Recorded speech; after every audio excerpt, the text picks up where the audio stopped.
This story goes back to when I was a teenager, and now that I'm 28, some of the finer details have faded a bit. I'll do my best to fill in the gaps as accurately as I can remember. It was the last night of my summer job at a secluded resort. I was in charge of the front desk during the night shift, a time when the lobby was deserted, and the only sounds were the distant waves crashing against the shore and the occasional call of night birds. The resort was popular for its privacy and beautiful isolated location, which during the day felt like paradise. But at night, the sprawling layout and dim lighting gave this eerie vibe.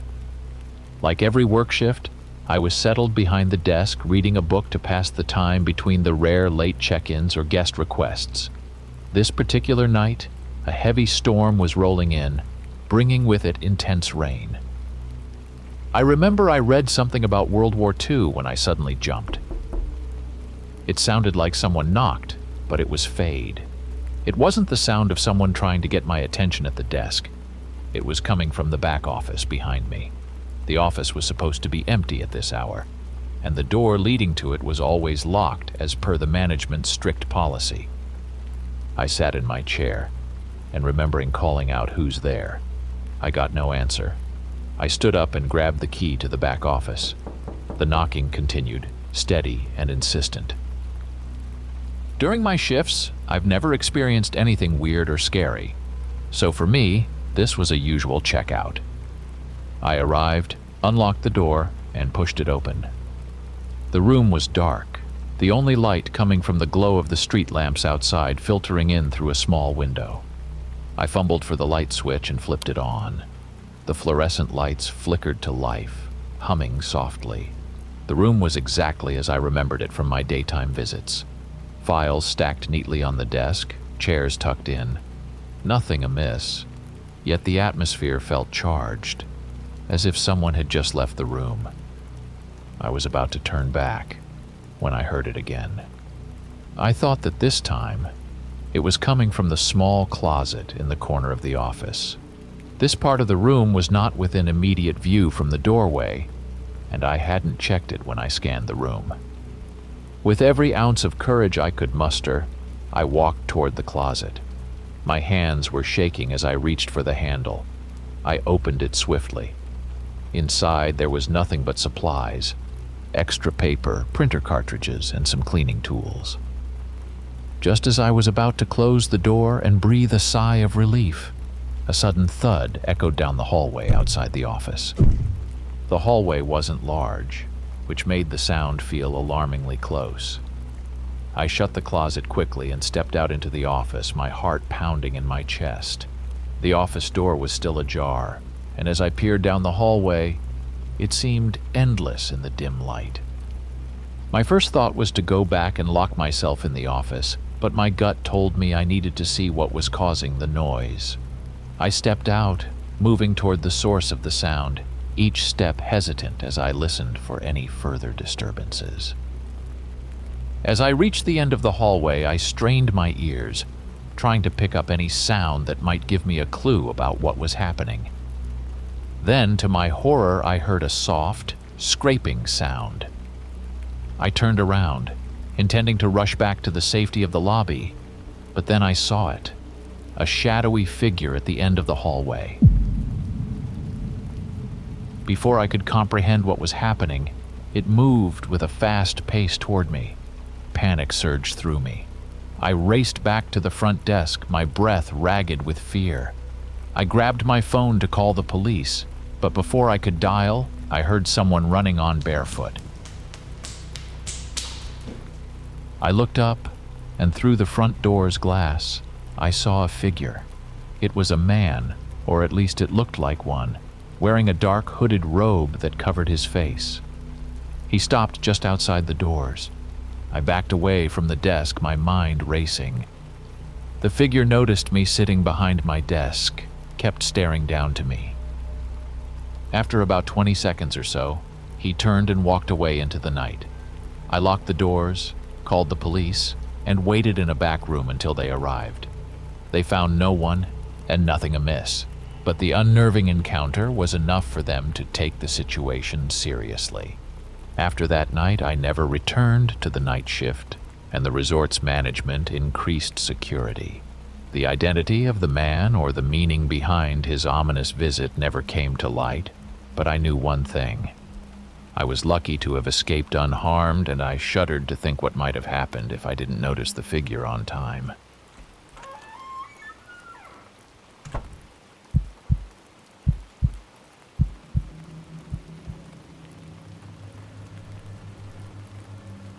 I had been driving a taxi for over a decade, but nothing had prepared me for the night I picked up my last passenger. It was a typical shift in the city, the streets bathed in the orange glow of street lamps, occasionally cut through by the headlights of other night owls and late workers.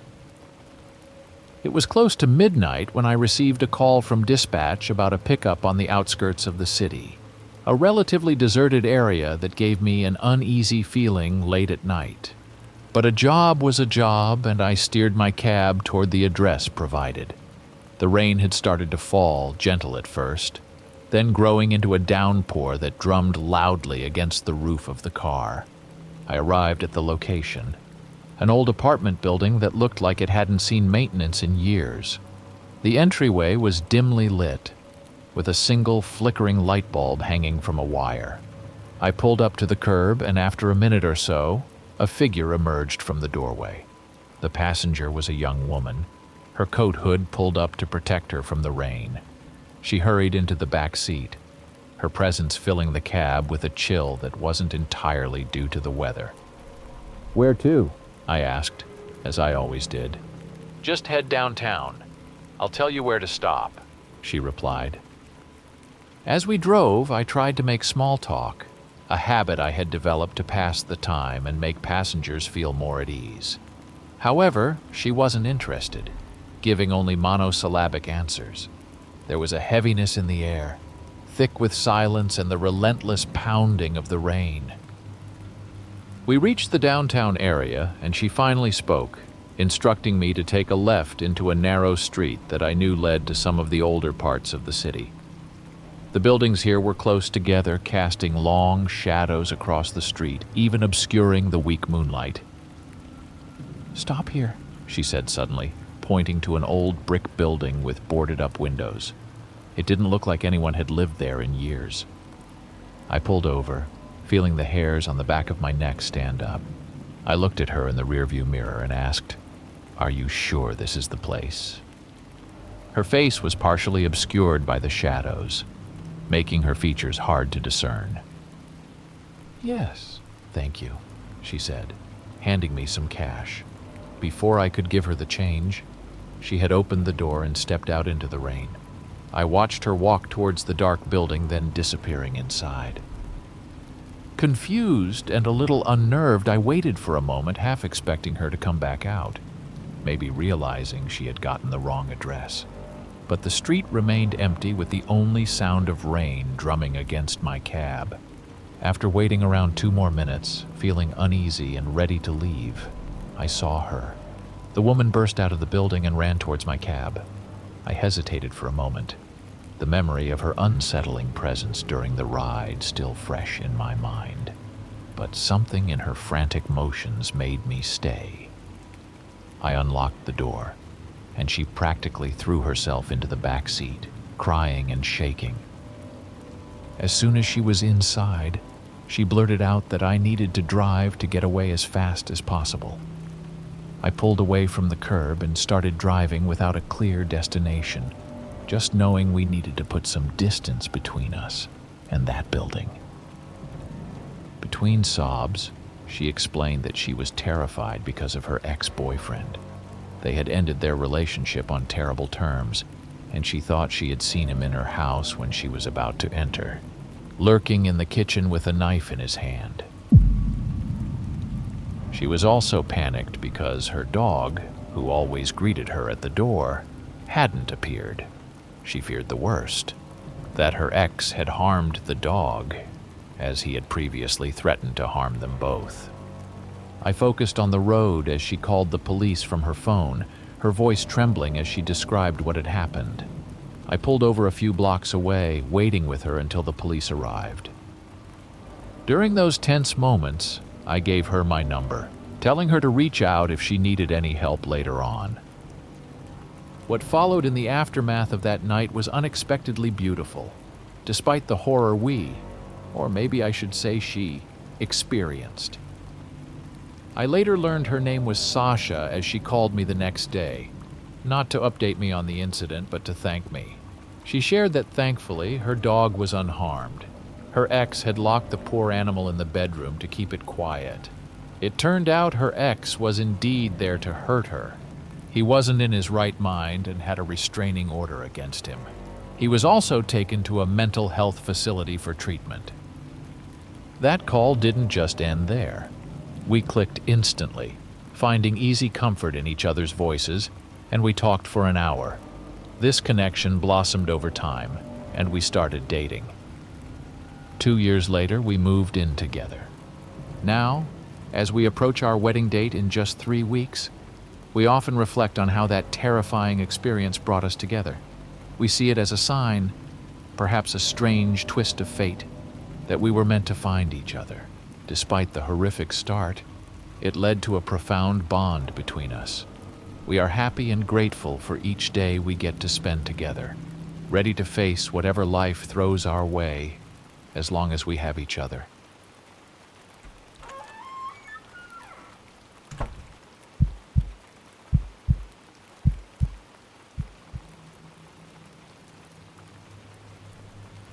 My older sibling and I were staying home in a town in Ohio, smaller in population than the graduating class from the city we moved from. My sibling was grounded, which meant both the house phone and their cell phone were locked in my dad's gun safe, and neither of us knew the combination. The reason for the grounding was something minor, which I can't quite recall now. Our grandparents live down the street, and our great-grandmother lives in a small house they built on their property. This arrangement allowed her to live independently while still being close to family. My parents mentioned they were going to check on my great-grandmother as my grandparents were out of town that day. Afterward, they said they'd return and we'd order pizza. This plan sounded perfect to 7-year-old me and my 14-year-old sibling. We played video games for a while, growing hungry and wondering when our parents would return. About 2 hours after they left, I heard a knock on the door. We thought our parents had already ordered pizza, so we were excited. We saved the game and hurried downstairs. Approaching the door, which featured a large window, I saw a very tall, lean, white man with short black hair and scruffy facial hair. He was around 25 years old. His presence was weird because in our small town, everyone knew everyone, and to me, he was a stranger. I gestured 1 second with my finger and closed the curtain. I turned around, wanting to open the door when I saw my sibling staring at the door in disbelief, having seen the man too. He also didn't know the man, and he told me not to open the door. I remember my sibling walking to the door and asking the man, "Can I help you? Our parents aren't home and we are not allowed to open the door." After a few seconds, the man said, I'm here for the car. Can you let me wait for your parents inside the house? "Sorry, I am not allowed to let anyone inside. Can you wait in the car till my parents are home?" my brother said. We heard a soft grin from the man, followed by silence.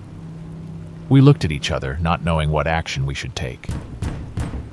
We jumped and realized this was real. The man was trying to get in. The knocking turned into banging and kept rattling the doorknob. We were terrified, and there was no way to call our parents. My sibling took my hand, and we hurried to the kitchen. He grabbed a knife, and we ran to the laundry room where we hid. We clung to each other, hoping our parents would be home soon. Then the knocking stopped. I whispered to my brother, "Can we leave?" No, we wait till Mom and Dad are home, he said. About 5 minutes later, which felt like hours, we heard the front door opening. My sibling gripped the knife tighter, ready to defend us. The footsteps entered the house. First, we heard some rustling at the door. Then the footsteps moved into the living room. We heard the man drop something on the couch, followed by the sound of footsteps continuing into the kitchen.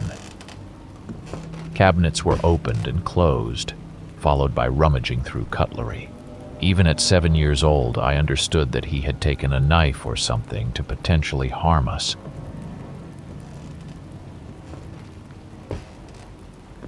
The footsteps grew closer and closer until they stopped right in front of our door.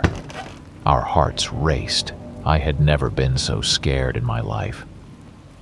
Then we heard, "Kids, where are you? We are home." It was Mom. We opened the door and rushed into Mom's arms in tears. She was surprised, holding 2 pizza boxes which she dropped, puzzled at seeing her kids in tears. She listened as we told her about the man outside with a crying voice, but she just laughed. My dad was outside talking to him. She explained that the man was there to inquire about buying a broken-down car in our driveway and claimed to be a mechanic. My mom felt terrible about our scare, but found the situation somewhat amusing. The man stepped inside and realized he had frightened us. He expressed his regret. We were comforted with hugs and promises that the phones wouldn't be locked up when they were gone again. Despite the evening ending with pizza, the incident left us with lingering sobs. But as an adult, something about that night still bothers me. Why would an adult man pound on the door and shake the handle so vigorously, trying desperately to enter a house where clearly the parents weren't home or a child had asked for a moment to fetch them? Why would someone inquire about a car, which wasn't marked for sale, so late at night, around 10 p.m.? My parents brushed off the incident lightly, but looking back, the man's behavior doesn't strike me as typical adult conduct. And frankly, I shudder to think what might have happened if my parents hadn't come home when they did.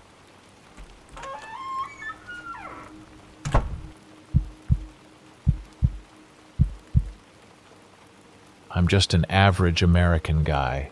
I work at a local grocery store where I stack shelves, help customers, those sort of things. My name is Jake, and I'm 26 years old. I live in a small apartment on the outskirts of town. It's nothing fancy, but it's mine, and it's peaceful. Or at least it was until that Thursday night. Okay, so here's the deal. I've always been a bit of a loner, preferring quiet nights into going out. After work, I usually grab some takeout, binge-watch some series, or lose myself in a video game. It wasn't a sound that started this nightmare. No, it was a feeling. Do you ever get that prickly sensation on the back of your neck? Like someone's eyes are burning into you? Yeah, that's what I felt. It started one evening on my way home from work. The streets were mostly empty, and the streetlights have this eerie vibe. I remember I was just crossing the park, which is kind of creepy after dark. That's when I started to get this weird feeling someone was watching me. I turned around, expecting to catch a pair of eyes lurking behind the bushes or something, but there was nobody. I chuckled to myself, thinking I was just being paranoid. But as I continued my walk, the feeling didn't go away. It grew stronger, so I quickened my pace, my heart starting to race. I didn't look back again. I didn't want to know if someone was actually there. When I got to my apartment, I locked the door behind me and leaned against it, trying to catch my breath. "Get a grip, Jake," I told myself, but deep down I couldn't shake the feeling that it wasn't just paranoia. That night, every little noise made me jump. I barely slept, tossing and turning, listening to the sounds of the night. The next day, I tried to brush it off. Work was the same as always, busy and distracting, but as the day wore on, I couldn't help but dread the walk home. When it was time to leave, I hesitated at the door. I decided to take a different route home, avoiding the park. The streets were busier this way, with people still out and about, and it made me feel safer. But even so, that eerie feeling lingered, a constant companion as I walked. As I approached my apartment building, I glanced around nervously, expecting to see someone standing in the shadows. But there was no one. I let out a sigh of relief and hurried inside, locking the door behind me once more. I tried to relax, to settle into my usual evening routine, but it didn't matter. I remained on edge. Every creak of the apartment building set me on high alert. Who could be watching me, and why? I couldn't concentrate on anything, my thoughts consumed by the events of the past 2 days. It was then, in the middle of the night, that it happened. The handle of the door twisted. Someone was trying to get in. My heart stopped. I was paralyzed with fear, expecting it to burst open at any moment, but it didn't. After what felt like hours, but in reality was probably only seconds, the sound stopped, replaced by a silence that weighed down on me. I didn't sleep that night. How could I? Someone had tried to enter my apartment. The fear was no longer just a feeling. It was real. I was being targeted, but I didn't know why or by whom. As the first light of dawn crept into my apartment, I made a decision. I couldn't go on like this, living in fear, jumping at shadows. I needed to find out who was watching me, who had followed me home, who had tried my door in the middle of the night. But as I prepared to face the day, I couldn't shake the feeling that I was stepping into something much bigger, much darker than I could have ever imagined. Little did I know that my life was about to change forever. The next day, I decided I needed a plan. First thing, I went out and bought a better lock for my door. I also got one of those small security cameras. You know, just a simple one that connects to your phone. I wasn't sure if it would help, but it made me feel a bit better, like I was doing something at least. That evening, I installed the camera above my front door, pointing straight at the entrance. I kept checking my phone, looking at the live feed from the camera, expecting to see the guy who was following me standing there. But there was nothing, just the quiet hallway of my apartment building. I tried to keep busy, watching TV and cleaning up around the apartment, anything to keep my mind off things. But no matter what I did, I couldn't shake off the feeling of being watched. It was like I could feel eyes on me, even though I was alone in my apartment. Night came, and with it, the fear grew once again. I double-checked the new lock on my door and kept my phone close, the security camera app open and running. I tried to watch a movie, but I couldn't really focus. It felt like the longest night ever in my life. Then after a few hours, it happened. It was late, really late, and I was half asleep on the couch when my phone beeped. It was an alert from the security camera. My heart raced as I grabbed the phone, expecting the worst.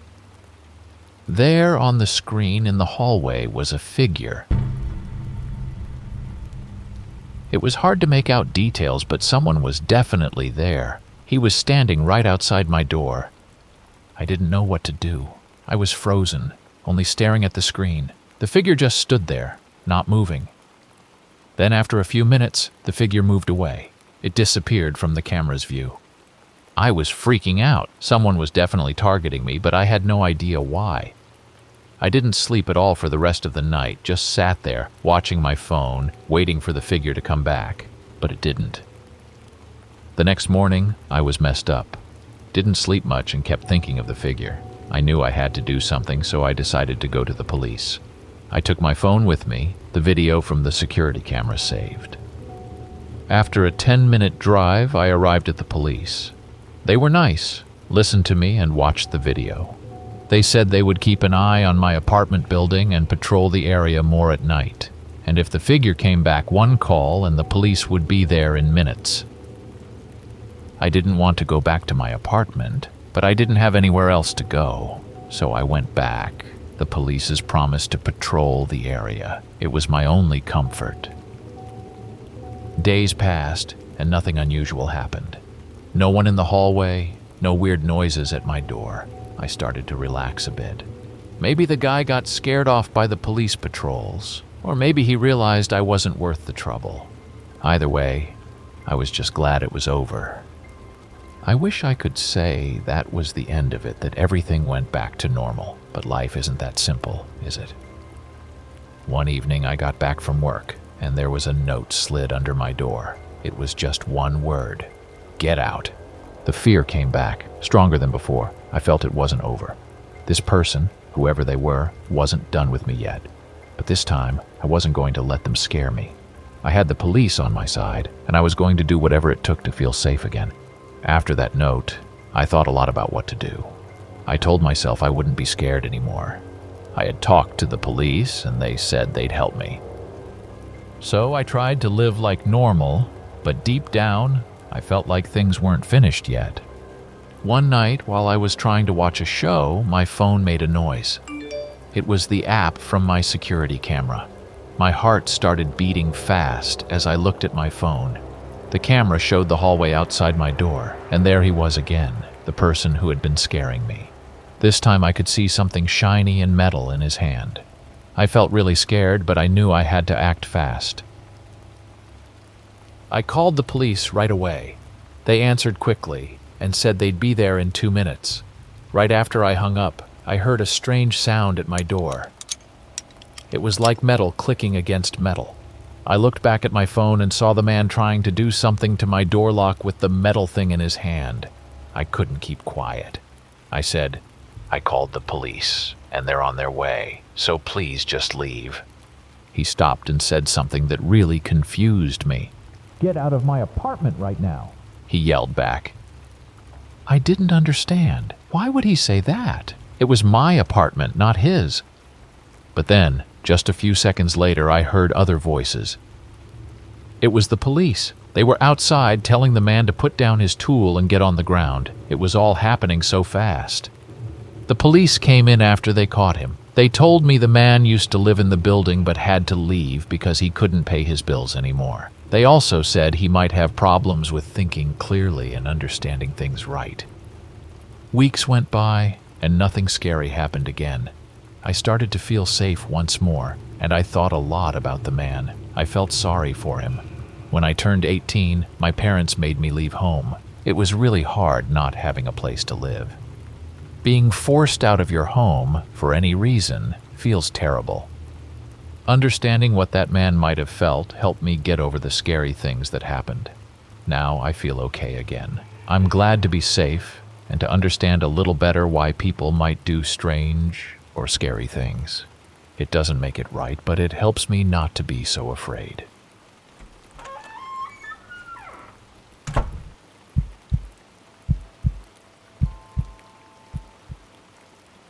My name is Eve, and life's pretty straightforward for me. I work from home, doing website support for a big company. This means I spend a lot of time in front of my computer, but also have the freedom to make my own schedule. This flexibility allowed me to move to a small town in search of some peace, away from the noise and rush of the city. My days are quiet, filled with work, sometimes a bit of gardening, and in the evenings, I take walks around the neighborhood. I like the solitude. After some personally rough times, this was the perfect way for me to clear my thoughts without the city chaos surrounding me.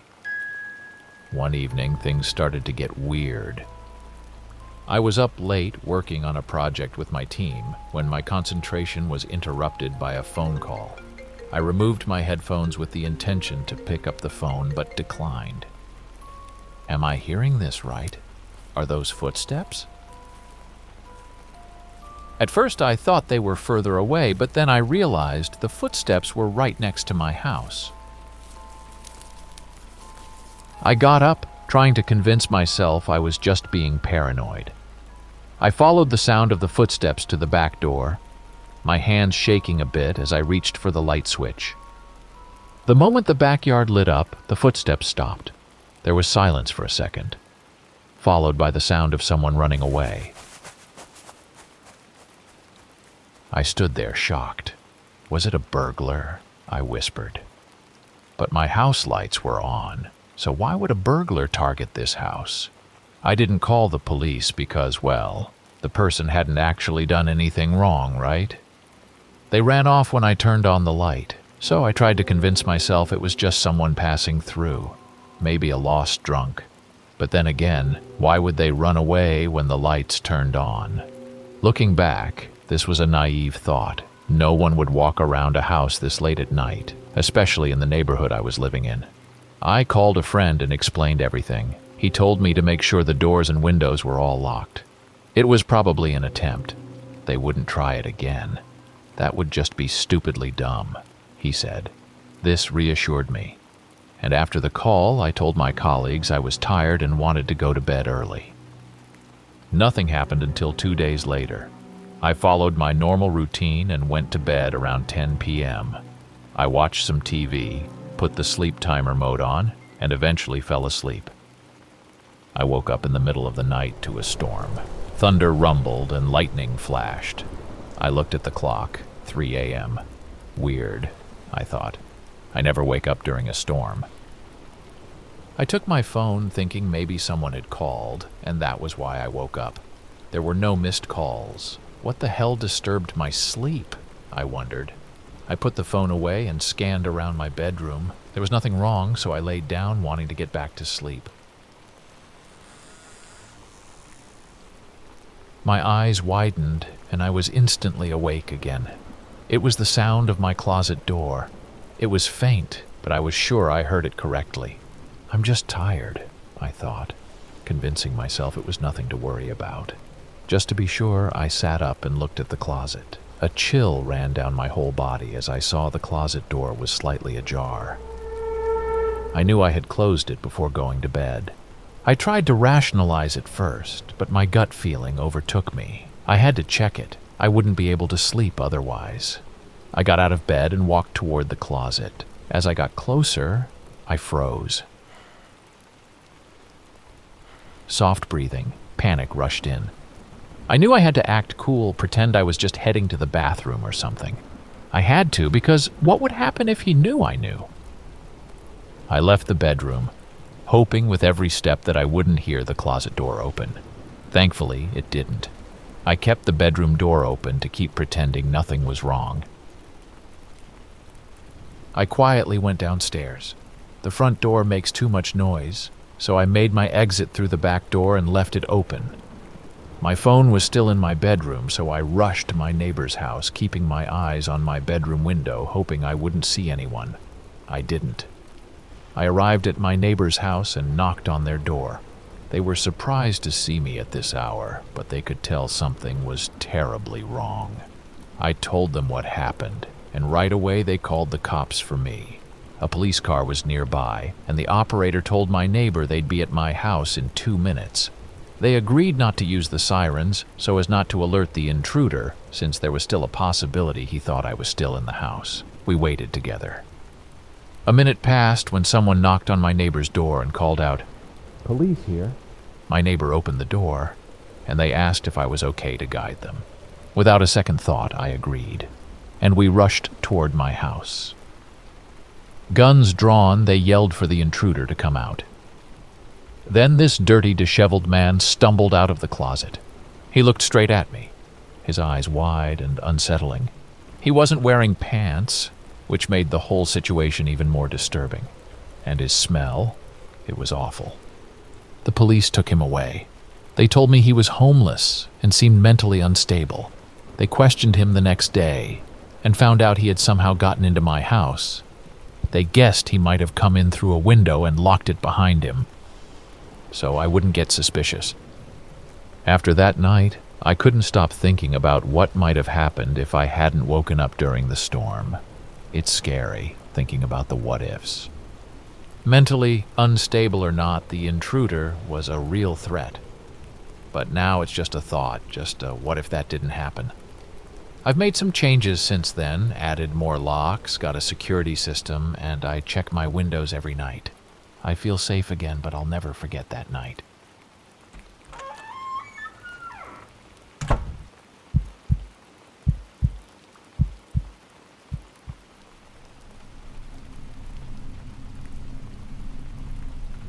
I used to work the graveyard shift at a gas station off a seldom-traveled highway. Surrounded by dense forest, the station was the only sign of civilization for miles. It all started on a Thursday evening. As the night crept on, the silence was oppressive, broken only by the occasional drip of water from a leaky faucet. I remember I tried to lose myself in a book, hoping to forget the unease I felt. Around 2 a.m., the bell above the door chimed, a sound that should have been impossible since I hadn't heard a car pull up. I looked up, expecting to see a customer, but the doorway was empty. I shrugged it off as a trick of the wind and went back to my book. Minutes later, the bell chimed again, more insistently this time. I stood up, my heart beginning to race. Peering into the fog, I could barely make anything out of it, but I was sure that I saw a figure standing at the edge of the light's reach. I walked outside and called out, Can I help you? The figure didn't move or respond. As I watched, it simply faded back into the fog, as if it had never been there at all. Shaken, I tried to convince myself that I was tired and had imagined the figure. Some minutes passed when I jumped as the phone rang. I picked up and hesitated before answering. "Hello, Gas and Go?" I said. First there was silence. Then, after a few seconds, a low, distorted voice whispered, Look outside. The line went dead. With trembling hands, I hung up the phone and edged toward the door. Peering into the fog, I saw nothing, just the empty, silent night. I was about to turn away when I saw it, a shadowy figure moving slowly between the gas pumps. My breath caught in my throat. The figure moved slow and strange, circling the pumps as if it was searching for something or someone. I backed away from the door. Was this some kind of sick prank, or was I in real danger? I decided to lock the door, securing myself inside the tiny cashier's booth. I watched the cameras, but the fog made it impossible to see anything. The sense of being watched, however, grew stronger by the minute. As I stood there, I swear I could hear some sort of tapping sound. But at this point, I was paranoid and didn't know what was real or not. Then I stopped the music that was playing. That's when I heard it. The subtle crunch of gravel, like someone was pacing back and forth in front of the station. I took a few steps inside the station, trying to distract myself while checking the locks on the doors and windows. The sounds continued. My pulse quickened, and I found myself inching toward the front windows to peer into the fog, hoping to catch a glimpse of whatever was out there. That's when it happened. I looked away for just a moment, checking over my shoulder. When I turned back, my heart leaped into my throat. I saw a man pressing his face against the window. His eyes were wide and unblinking, and he had this freakish, scary smile stretched across his face. It wasn't just the suddenness of his appearance that scared me. It was the look in his eyes. It felt demonic. I stumbled back, nearly tripping over my own feet. There was no time to think. I grabbed the phone, dialing 911 as quickly as my trembling fingers allowed, never taking my eyes off the man. He remained there, smiling, as if he was enjoying the terror I felt. During the wait for the police, nothing really happened. The whole time, while I was waiting for the police, the man stood there with his face pressed against the window with his weird-looking smile. The police arrived quickly. The man didn't try to run. He just stood there, as if he was waiting for them, his smile never fading for a moment. The officers recognized him right away. He was a local troublemaker with a history of weird, sometimes threatening behavior. As they took him away, our eyes met one last time, his smile finally giving way to an expression I couldn't quite read. The whole incident was over, but the image of that smile haunted me for a long time. Later, I learned that he had been wandering the area, looking for his next target for whatever twisted game he was playing. Knowing he was off the streets brought some comfort, but the memory of that night, the sounds, the anticipation, and that final terrifying smile remained in my mind. The thought of what might have happened if the man had taken action kept lingering in my mind.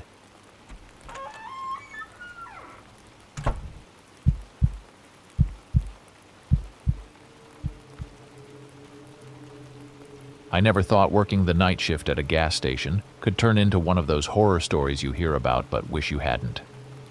Yet here I am, hoping someone will believe what happened that night. It all started with a knock. A slow, deliberate knock that didn't match the usual late-night door chime or the sounds of cars pulling up.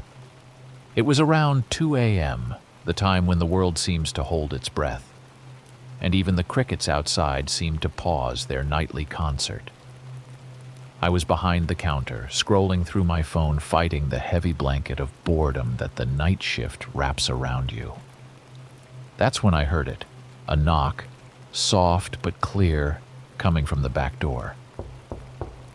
A door that led to a storage room, a door that customers never used, a door that frankly hadn't been opened in months. My first thought was to ignore it, but then it came again. My heart kicked up a notch. Who's there? No answer, just silence. I grabbed the baseball bat we kept under the counter. A poor excuse for protection, but comforting nonetheless, and edged towards the back door. The fluorescent lights of the gas station cast long shadows, turning familiar shelves and mops into specters watching my every move. As I reached the door, the knocking stopped. I hesitated, my hand hovering over the doorknob. Do I really want to open this? I thought. Curiosity won over caution. I unlocked the door and swung it open, the night air brushing against my face, cool and slightly damp. Nothing. Just the empty space behind the station. I stepped out, the door swinging shut behind me with a soft click that sounded too final for my liking. Is anyone out there? No response. I scanned the area, the beam of my flashlight dancing over empty cans and weeds that had made a home in the cracks of the pavement. Nothing. Convinced I was just spooking myself, I turned back towards the door, ready to brush it off as a trick of the mind or perhaps a local trying to mess with the new guy. That's when I heard it. It wasn't a knock this time, but a shuffling sound coming from the side of the building. My heart skipped. The bat felt suddenly very heavy in my hand. I rounded the corner, the light of my flashlight leading the way, and there, in the beam of light, was a figure. It was a man, or at least it looked like one, hunched over and rummaging through the trash can. Hey! I called out, more out of surprise than any real authority. He stopped, slowly turning towards me. The light caught his face, and my breath caught in my throat. There was something off about him, something in his eyes that didn't seem right. They were wide, too wide, and they gleamed with a light that wasn't just the reflection of my flashlight. Can I help you? He didn't respond, just stared at me with those unnerving eyes. Then, as if deciding I wasn't worth his time, he turned back to the trash can, resumed his rummaging. I stood there, unsure of what to do.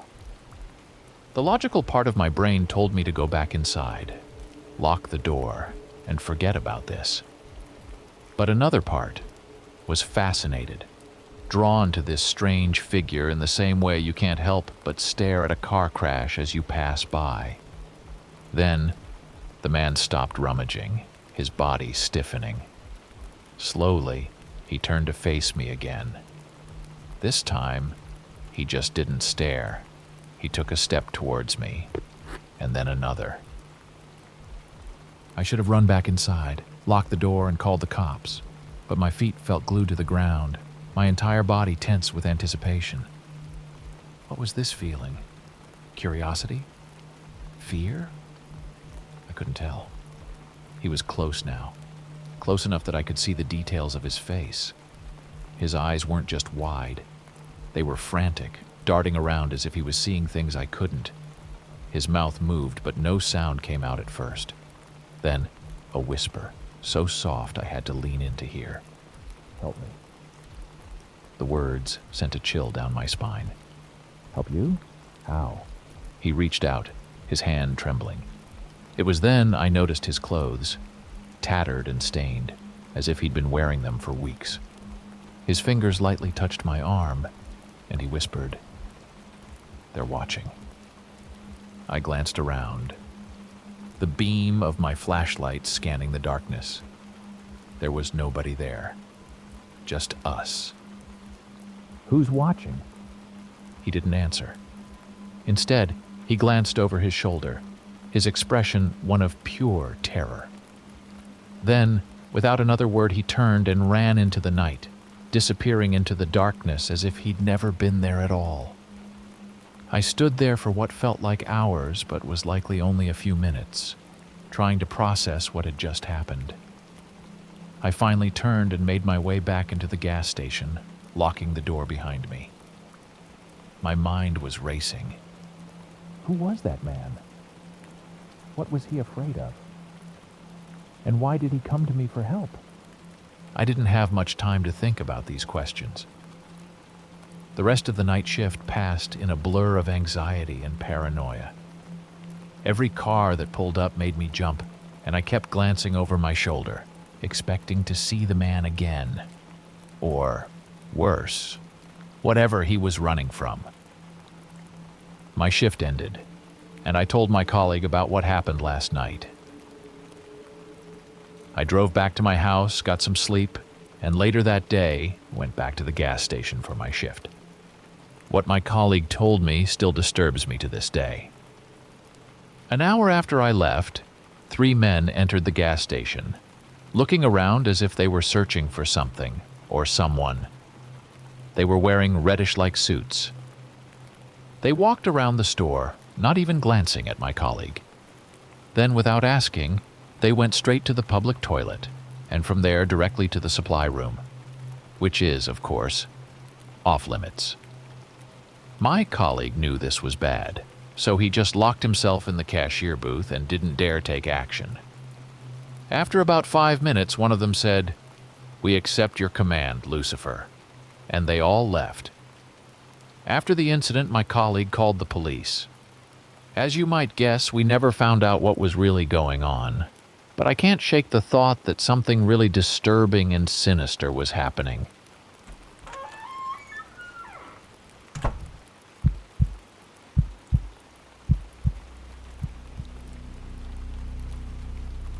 Working the midnight shift at a gas station was never my dream job, but as a college student, it paid the bills. My name is Jake, and this is the story of one night that turned my normal side job into a scene straight out of a horror movie. It was a particularly quiet Monday night, the kind where the silence is almost deafening. The clock ticked past 2 a.m., and I was halfway through my shift, counting the minutes until I could head home. The only company I had was the soft hum of the refrigerator units and the occasional flicker of the overhead lights that needed replacing. The first eerie moment happened without warning. I was restocking some shelves when I heard a soft thud outside near the dumpsters. It sounded like someone, or something, had knocked over a trash can. I paused, straining my ears to listen, but all I could hear was the beating of my own heart. Curiosity got the better of me, and I grabbed a flashlight, stepping outside to investigate. The cold air hit me like a wall, and I shivered. I made my way toward the sound, my flashlight cutting through the darkness. As I neared the dumpsters, I saw that one of the cans had indeed been tipped over, its contents spilled across the ground. I scanned the area, expecting to find a raccoon or a stray cat, but there was nothing. Just as I turned to head back inside, I heard it. Footsteps, slow and deliberate, crunching on the gravel behind me. I whipped around, flashlight darting across the empty parking lot, but there was no one there. A chill ran down my spine, and I hurried back inside, locking the door behind me. The night returned to its previous stillness, and I tried to shake off the feeling of unease. I went back to my duties, occasionally glancing out the windows, half expecting to see a face looking back at me. But there was nothing. Hours passed, and I had almost convinced myself that I had imagined the whole thing. Then, around 4 a.m., the silence was shattered by the bell above the door, signaling a customer. I looked up to see a man entering the store. He was tall, with a thick coat pulled tight around him and a hat pulled low over his face. Something about him set off alarm bells in my mind, but I pushed them aside. "Can I help you?" I asked, trying to keep my voice steady. The man didn't respond. He just stood there, staring at me from across the store. The air felt heavy, charged with an unspoken tension. Then he began to walk toward me, each step deliberate, echoing in the silence of the store. My heart raced and I instinctively reached under the counter for the baseball bat we kept for emergencies. Just as he reached the counter, the man stopped and finally spoke. "How much for the gas?" His voice was rough, almost a whisper. I let out the breath I didn't realize I was holding and told him the price. He nodded, laying a few crumpled bills on the counter before turning and walking out, never once making eye contact. I watched him go, pumping gas into an old, beat-up car before driving off into the night. After he left, I couldn't shake the feeling that something was off, that the night's events were somehow connected. I don't know why, but I had this unnerving feeling that something was terribly wrong with the man. An hour passed, and I was sitting behind the desk, trying to distract myself with some YouTube videos when I heard the bell again. Looking up, I saw the same man standing there, but this time he was covered in mud, as if he had been in the woods. His return was a huge red flag for me. Trying to keep my cool, I asked if I could help him with anything. He didn't respond right away. Then he asked if we had a shower. I was taken aback but told him we didn't. That's when I noticed something red on his shoes. It took me a moment to realize they were bloodstains. Panic set in, but I knew I had to keep my composure. He just stood there, staring at me. Then slowly walked up to the cashier, stopped, and took some gum. He placed it on the counter and asked, "How much?" Trying to sound calm, I said, $2. He paid and walked back to his car. As soon as he left, I quickly wrote down his license plate number and called the police, giving them all the details. A week passed when I was watching the news and saw the man being arrested for murder.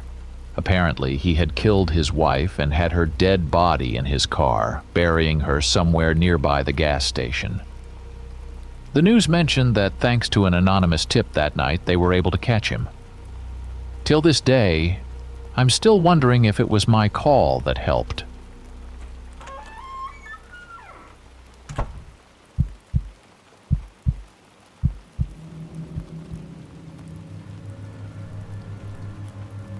It was a Thursday night.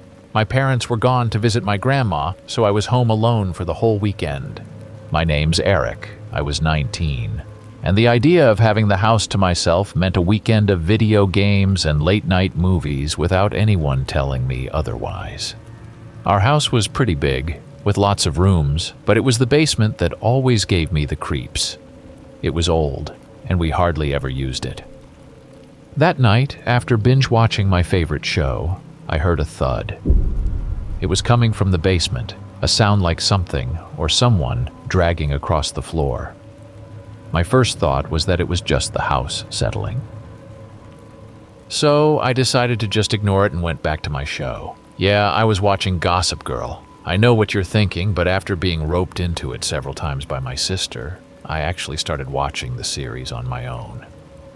Honestly, it's a great way to pass the time, and I've really gotten into it. There I was, completely absorbed in an intense moment where Blair or Chuck was in danger, the kind of scene that makes you forget you're just watching TV. But then I heard it again, clearer this time.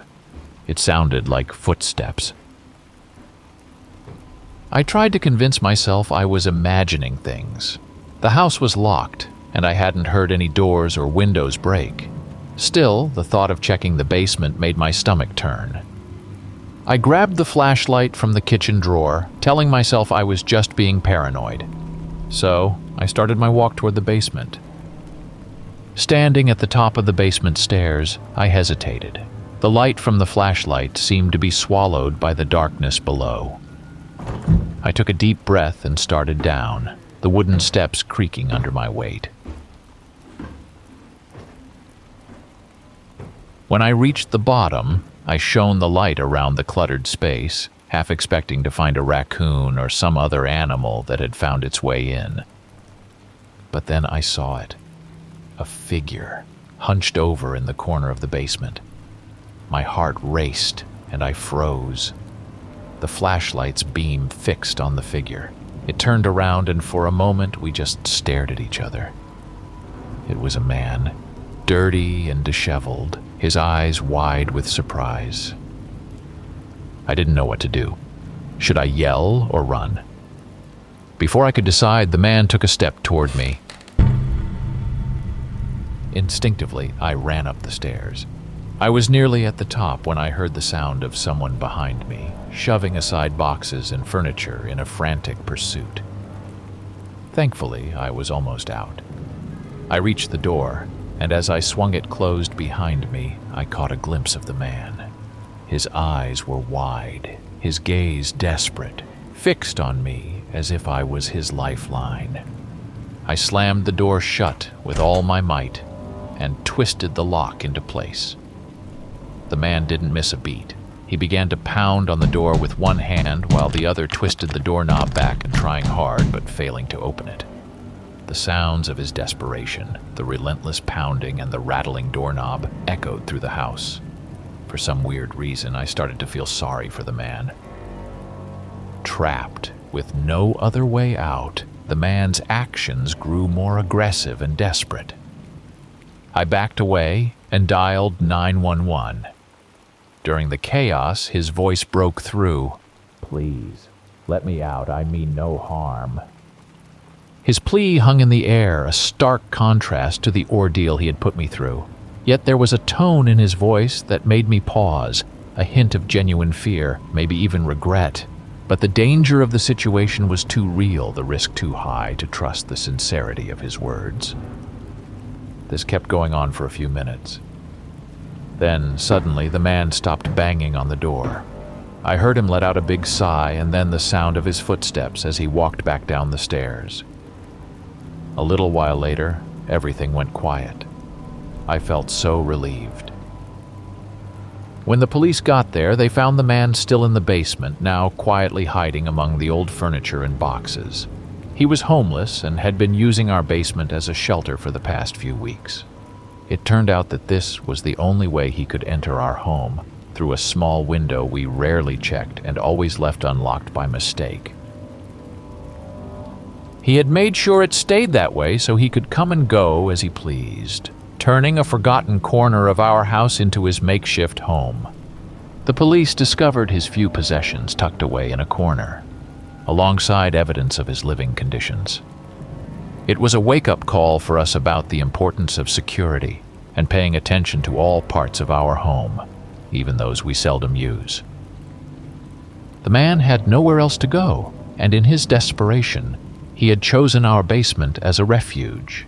Despite the initial fear and shock of the encounter, I couldn't help but feel a bit of sympathy for him. The situation was resolved peacefully, with the police helping him find a place where he could get the assistance he needed. That night changed the way I viewed my home and my sense of security. It was a reminder that not all intruders come with ill intentions. Some are just looking for a place to escape their own harsh realities. Nonetheless, it reinforced the need to be vigilant about our safety and to make sure that every part of our home is secure.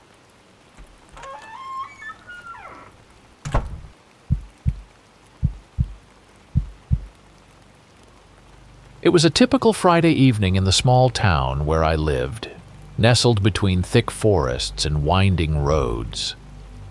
My parents had gone out for the weekend, leaving me, Lena, at 22, alone in our cozy if somewhat isolated home. I had planned a quiet night in, with a stack of movies and enough snacks to last me through the night. The house, an old Victorian passed down through generations, had its quirks, creaking and settling more than a house its age should. I was used to its sounds, or so I thought. The evening began uneventfully, with me curled up on the sofa, the glow of the TV casting shadows across the room. I was halfway through the first movie when I heard it, a soft thud. I paused the movie, listening intently. The house was silent. I chalked it up to my imagination, or perhaps a neighborhood cat making its rounds. But then, as the night deepened, the silence was broken again, this time by a series of faint but unmistakable footsteps. They seemed to come from the hallway upstairs, slow and measured. I froze. It's just the house, I told myself. Yet, the footsteps continued, each step echoing in the otherwise silent home. Curiosity overcame fear. I muted the TV, straining to hear more. The footsteps stopped. Silence enveloped the house once more, so thick it felt like a presence itself. I grabbed my phone, using it as a makeshift flashlight, and tiptoed toward the staircase, my every step seeming impossibly loud. As I reached the foot of the stairs, I called out, "Mom? Dad? Are you guys home?" hoping to hear my parents' voices in response, revealing this to be a surprise return. But there was no answer, only the sound of my own breathing. For some stupid reason, I can't remember why I decided to check it by myself instead of calling the police. I walked the stairs. The sound of what I thought were footsteps earlier had led to the spare room. I pushed it open. The hinges groaned softly. I looked around and saw that the room was empty. Relief washed over me, but it was short-lived. As I turned to leave, that's when I saw it. A shadow zipped across the wall opposite the room's window. It moved so fast and didn't match anything around. My brain tried to make sense of it, thinking maybe it was just the way the light played in the room, but deep down I was scared. Just as I was trying to convince myself I was seeing things, the whole house suddenly felt like it jumped. Downstairs, a door slammed with a loud bang. My phone almost slipped from my hand. That noise wasn't something you'd hear from the house being old. It was clear as day someone or something had just forcefully shut a door inside the house. Panic didn't just set in, it flooded me. Every scary story I'd ever heard about being home alone flashed through my mind. I didn't think twice. I ran back to my room, slamming the door shut and locking it as fast as I could. My heart was pounding so hard I thought it would burst out of my chest. But then it got worse. I could hear footsteps entering the house. They moved from one room to another downstairs, and then I heard them start to come up the stairs. Each step creaked under the weight, getting closer and closer. I grabbed anything I could use to defend myself, holding my phone tight in one hand, ready to call for help. The footsteps kept coming closer. I held my breath, praying to God they'd just go away. But they didn't. They stopped right outside my door. I could almost feel whoever was there knew I was in on the other side, deciding what to do next. It was the longest moment of my life listening to my own heartbeat. Then, they suddenly moved away. The footsteps retreated, but the fear stayed with me, gripping me so damn tight I couldn't move or think. I never felt more alone and vulnerable than I did in those moments, listening to the silence that followed, wondering if this nightmare was really over or if it was just beginning. I dialed 911, whispering my situation and address. The operator's calm voice was a lifeline in the darkness. "Stay on the line," she instructed. "Help is on the way." I waited while the footsteps continued their march. Then, as suddenly as they had started, they stopped again. Silence once again. The sound of sirens in the distance had never been so welcome. I heard shouting, the unmistakable command of police, and then the sound of someone being taken from the house, the figure, the intruder, who had shattered the sanctity of my home. The police later told me the man was a known burglar, caught in the act thanks to my call. The relief was palpable, but so was the realization of what could have happened. The house no longer felt safe. It was a reminder of my vulnerability. I learned to trust my instincts, to listen to my intuition, and I realized that sometimes the true horror isn't in the unknown lurking outside. But I also learned about courage, the kind that lives within us, quiet and unassuming, waiting for the moment we need it most.